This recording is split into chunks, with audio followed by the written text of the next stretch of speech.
Civil ড্রেসে কাউকে arrest করা চলবে না। সিভিল ড্রেসে কাউকে অ্যারেস্ট করা চলবে না।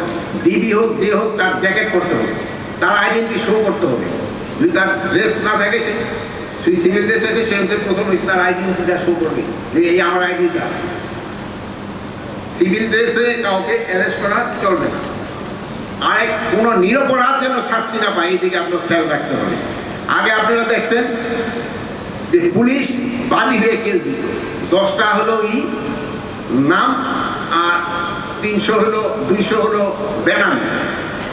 এইটা এখন পুলিশের থেকে চলে গেছে আপনার মানে সিভিলে। এখন আপনারা করতেছেন 10টা নাম, এই 200 100 বেনাম।